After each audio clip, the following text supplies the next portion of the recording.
ఎంతో ప్రతిష్టాత్మకంగా కేంద్ర ప్రభుత్వం నిర్వహించేటువంటి నీట్ పేపర్ లీక్ అయిన నేపథ్యంలో గత కొద్ది రోజుల నుంచి ఢిల్లీ అట్టుడికిపోతుంది.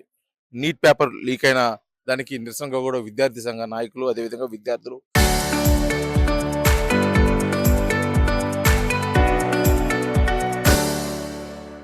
యువత అధిక సంఖ్యలో కూడా ఢిల్లీ చేరి నిరసన తెలియజేస్తున్న నేపథ్యంలో పోలీసులు వారిపై లాఠీ చార్జ్ చేయడం, దాన్ని నిరసిస్తూ ఈరోజు విద్యార్థి సంఘాలు భారత్ బంద్ను కూడా పిలుపుకోవడం జరిగింది. అందులో భాగంగా ఈరోజు విద్యార్థి జేసీ ఆధ్వర్యంలో కూడా పలు స్కూళ్ళకి బంద్ చేయించే కార్యక్రమంలో ఇక్కడికి విద్యార్థి జేసీ నాయకులు రావడం జరిగింది. వారు మాట్లాడి తెలుసుకున్నారు అసలు ఎటువంటి బంద్ ఎందుకు చేస్తున్నారు, అసలు వారు డిమాండ్స్ ఏంటి చెప్పండి. ముందు ముఖ్యంగా ఈరోజు చాలా ప్రాముఖ్యమైన కార్యక్రమాలు, ఫర్ ఎగ్జాంపుల్ కేంద్రానికి సంబంధించిన స్కూల్స్లో అయితే ఎగ్జామ్స్ జరుగుతున్నాయి. రాష్ట్ర ప్రభుత్వానికి సంబంధించిన మెగా పేరెంట్స్ టీచర్స్ డే కూడా జరుగుతున్న పరిస్థితి.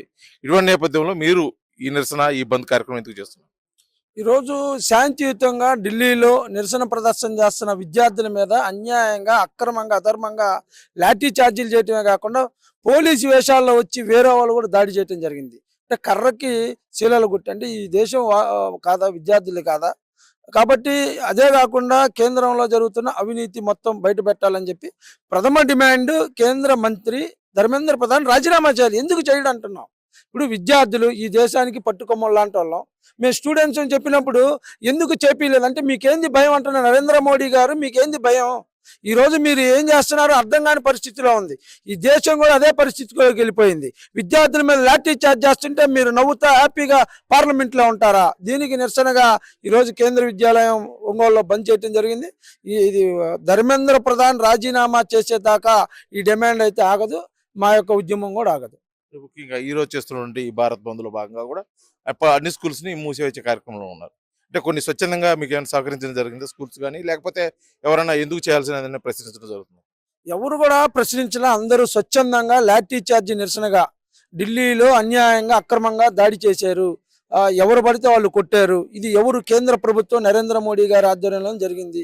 కాబట్టి ఆంధ్రప్రదేశ్లో ఉన్న నీట్ పేపర్, అంటే ప్రతి తల్లిదండ్రులు కూడా పేపర్ లీకేజ్ జరిగితే ఎంత అన్యాయమో, ఎంతమంది విద్యార్థులు ఆత్మహత్య చేసుకున్నారు.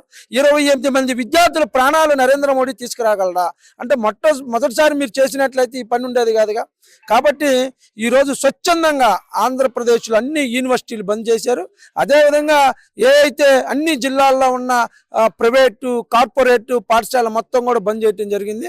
అయితే ఈరోజు రాష్ట్ర ప్రభుత్వం కూడా ఆలోచించుకోవాలి. చంద్రబాబు నాయుడు గారు ఈరోజు మెగా పేరెంట్స్ అని పెట్టి విద్యార్థుల్ని మరి హాజరుపరచడం కూడా మేము దాన్ని తీవ్రంగా వ్యతిరేకిస్తున్నాం. మీరు బంద్ చేసి మరుసటి రోజు పెట్టుకోవచ్చు, కానీ ఆయన మరి ఎందుకు పెట్టాడో తెలియలేదు. ఖచ్చితంగా దాన్ని కూడా మేము అడ్డుకుంటాం. ముఖ్యంగా ఈ రోజు చేస్తున్నటువంటి ఈ బంద్ ద్వారా ఎటువంటి డిమాండ్స్ కేంద్రానికి కానీ, రాష్ట్ర ప్రభుత్వాలకు కానీ, ముఖ్యంగా విద్యార్థి సంఘాల తరఫు నుంచి మీరు పంపించవస్తున్నారు? దేశంలో విద్యార్థులు ఏవైతే డిమాండ్లు పెట్టారో ఆ డిమాండ్లు మరి సోనం వాంగ్చుక్ గారు, అదేవిధంగా అబ్జిత్ దీపక్ గారు, వాళ్ళు ఏవైతే డిమాండ్లు పెట్టారో ఆ డిమాండ్లు మొత్తం నెరవేర్చాలి. అప్పుడు దాకా మా యొక్క ఉద్యమం ఆగదు, మేము చేస్తానే ఉంటాం. మరోపక్క కేంద్రం కూడా కొన్ని ఆరోపణలు కూడా చేసింది. విద్యార్థి సంఘాలు, విద్యార్థుల ముసుగులో కూడా కొన్ని అరాచక శక్తులు ఈ నిరసనలో పాల్గొని కొంత విధ్వంసం సృష్టించడానికి కోసం ప్రయత్నాలు జరుగుతున్నాయి. ఇందులో నిజమెంత అంటారు? ఆరోపణలకు మీరు చెప్పే సమాధానం? వాస్తవంగా స్వచ్ఛందంగా విద్యార్థులు చేస్తుంటే కొంతమంది కావాలని చెప్పి, అదే బీజేపీ పక్షాలకు సంబంధించిన వాళ్ళే వచ్చి ఆ ఉద్యమాన్ని వేరే రూపంలో, అంటే పోలీసులు కాని రూపంలో వాళ్ళు లాఠీలు పట్టుకొని దాడి చేశారంటే అది కేంద్ర ప్రభుత్వం వైఫల్యం. అటు విద్యార్థులు ఉన్నప్పుడు పోలీసులు పక్కనే ఉన్న పోలీసులు ఏం చేస్తున్నారు? పక్కన పోలీసు కాదన్నా దాడి చేస్తున్న విద్యార్థులను ఆపచ్చు కదా. వాళ్ళని ఆపకుండా విద్యార్థులను కొట్టడం అన్యాయం కదా. దీన్ని మేము తీవ్రంగా వ్యతిరేకిస్తున్నాం. పార్లమెంట్లో కూడా ఇది చర్చ జరగాలని చెప్పి మేము డిమాండ్ చేస్తాం.